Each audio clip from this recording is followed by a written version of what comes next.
It's Monday. Time to get into it. Time to get up. Time to make it happen. Time to hustle, whatever that means to you. So good morning. Welcome to another Wealth Coffee Chat. Hopefully you all had a great weekend. While the old Facebook Live is warming up, I'll do the quick intros. So good morning to those who are coming back, like James. Good morning, mate. Kareen. Good morning to you, Alison.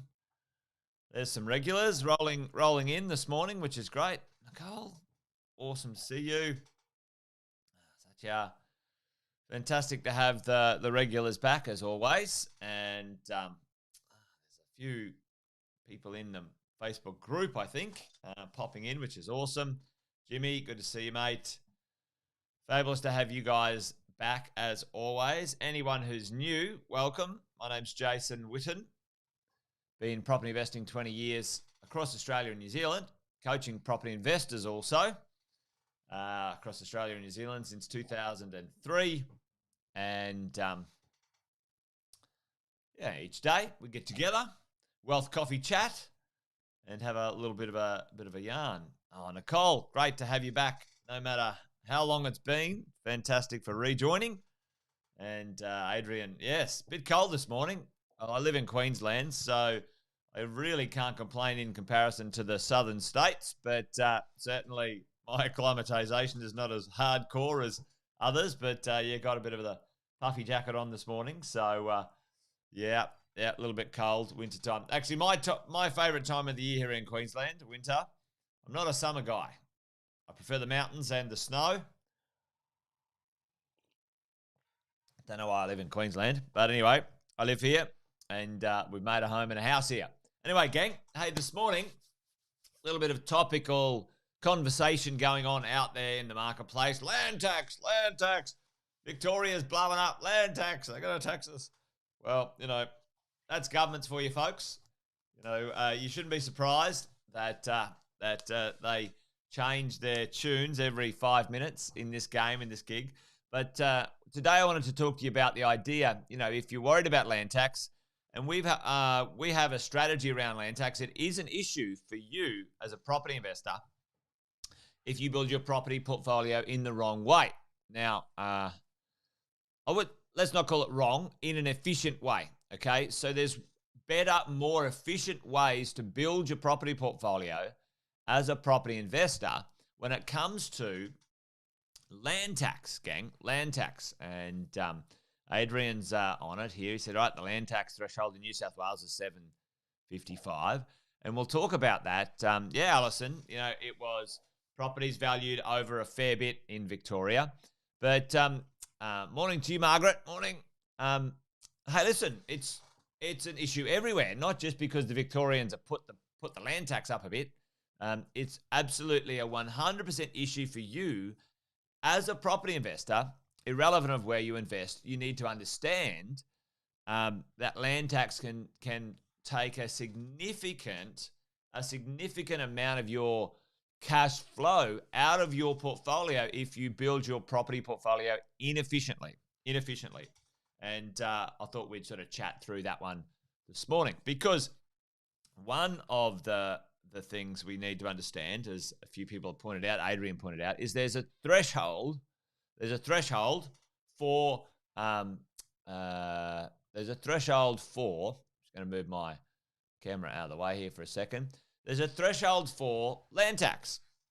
However, team, gang, we know that there's a multitude of taxes that we are exposed to as property investors. One, I'll make that a little bit thicker. One of them is stamp duty, and call it a duty, call it a tax, call it whatever you want.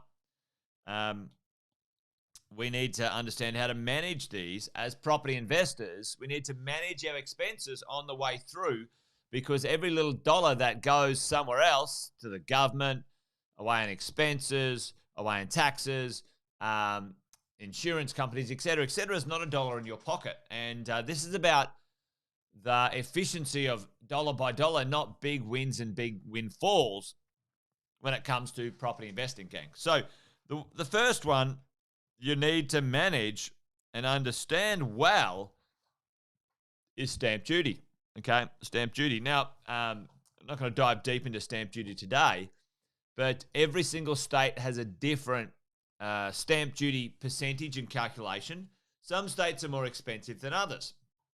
But tell me in the chat, one of you guys might be able to tell me in the chat there, what's a way to get a house, let's say, for $600,000 and pay 50% stamp duty? Now, Victoria's got a bit of a stamp duty concession in off-the-plan property right now, but I'm not talking about off-the-plan property. I'm talking about anywhere in Australia. This is one way you can buy property and have a reduction in your stamp duty, sometimes up to 50%, depending on the value of the property in and around Australia. Anyone got the answer? I'll have a little sip of my coffee and see if anyone knows how do we minimize or reduce stamp duty when we're buying property. Anyone know? I'm sure it'll come through. The team, gang, you can buy the land and you can build something, right? And you only pay stamp duty on the land.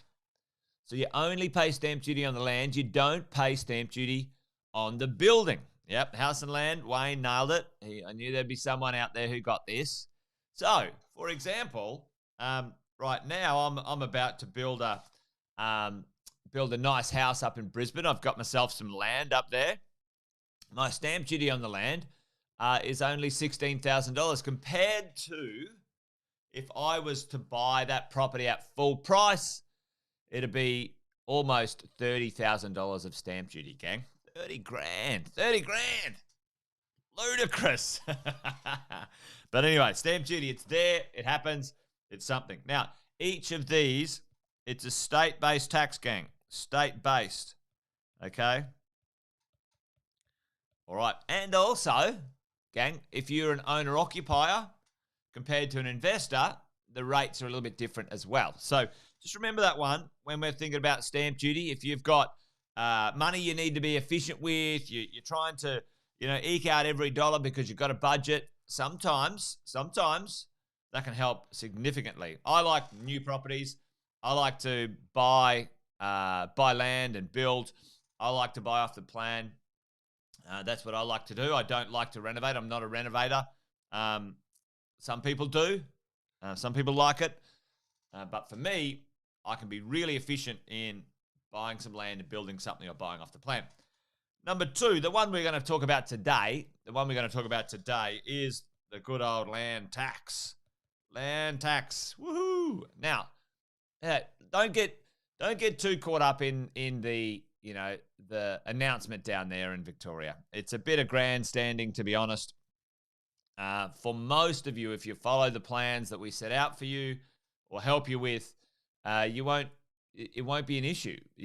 Land tax won't be an issue if you manage this properly. Okay, so let's talk about what that might be.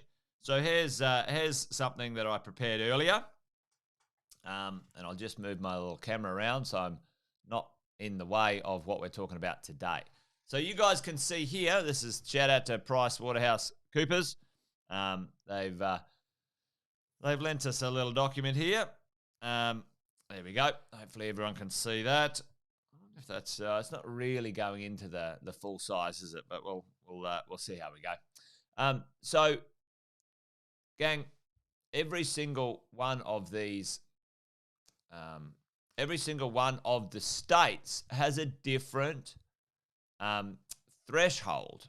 Okay, different threshold. So you can have a look at this, gang. Okay, depending on whether it's a trust, whether it's owned in your own name, whether it's commercial, whether it's your own home. Now, your own home is land tax free, gang. You don't have to pay land tax on your own home.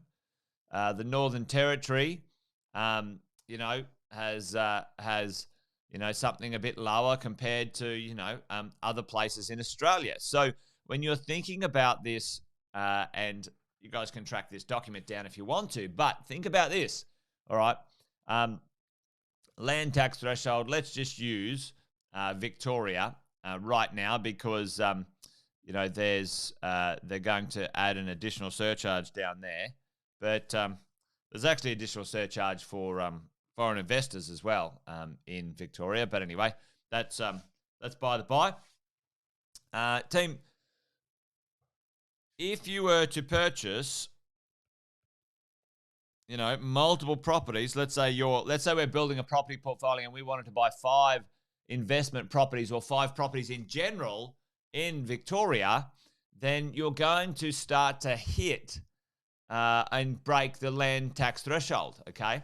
So, and it's the value of your land, gang. So just remember this, when you receive the rates notice from the council, it's not the value of your property, it's the value of the land, okay? So just remember that. Like don't get too carried away. You got to think about how they calculate this stuff, all right?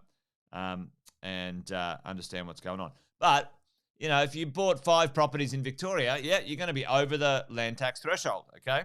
Now, it depends on how you buy them as well, because each of these, is entity-based, okay? Now, that means sometimes, depending on where you are, that doesn't even, you can't even see that. Over here. Having some pen mix malfunctions this morning. Entity-based. It's not even, you can't even see it. That's funny. All right. Okay, I wrote it down here. Entity. Okay. Which is your own name, a company, a trust, and a super fund. Okay, just think of this. You buy a property in your super, you buy a property in your name, you buy a property in a company and trust.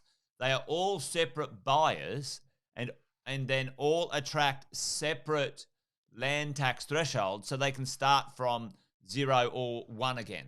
Okay, everyone following along? Okay, so if you were to buy down in Victoria and you wanted to buy multiple properties in Victoria, then you may have a strategy, if that's what you wanted to do, then you might buy one in your name, maybe one in your self-managed super, maybe one in a company or trust if that was appropriate.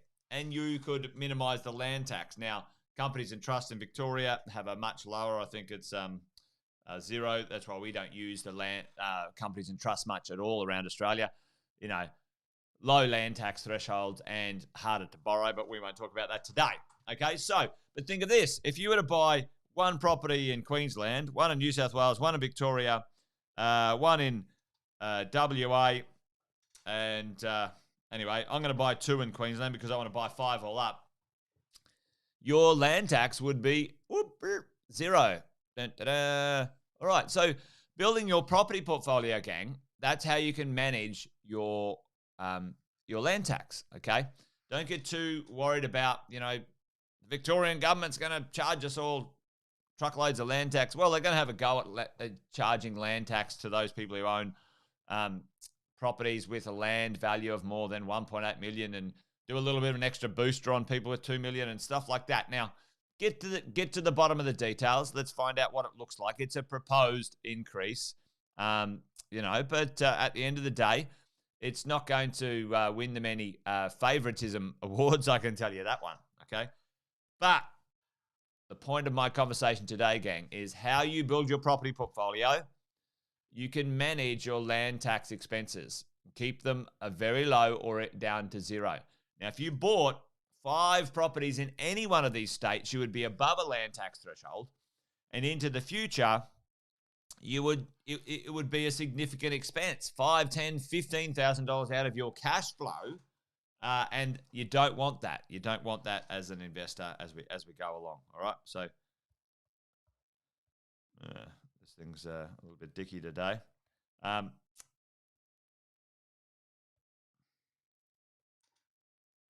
you guys see that one? Oh, here we go. So the percentages, you can track it all down. 1%. If you look at New South Wales, it's got a threshold of 775, and the percentage 1.6%. Compared to, let's say, Queensland, is 2.75%. okay? And additional taxes paid by absentee landholders, foreign corporations, trustees, foreign trust, etc., etc. And you have a bit of a look at this stuff as you go around, right? Western Australia, 2.6%. Okay, have a look at that. South Australia, 2.4. Victoria, 2.2. With some new changes to have a bit of a look, right? Tasmania, 1.5. As you go, and ACT 1.12, right? That is it, Alison. You've nailed it, all right? Okay, so the point of the chat this morning, gang, is don't get caught up in the media hype. Sometimes it gets a bit sort of, how's it going, all that media stuff. The point is that we can manage our own. There we go. Put that back. We can manage our own land tax by being smart in how we purchase our properties around Australia. Okay, so don't get caught up in that one. Anyway, thought that would be a good topical chat for this morning.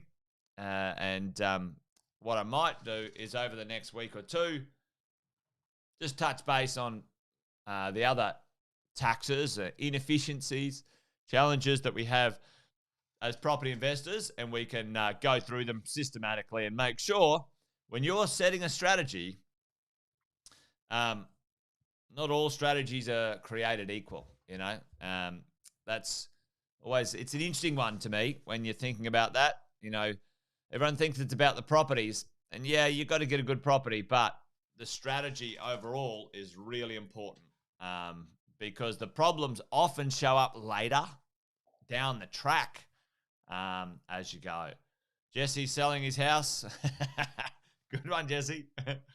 Well, good luck with that, mate. We don't sell here. We buy and keep forever. That's our gig.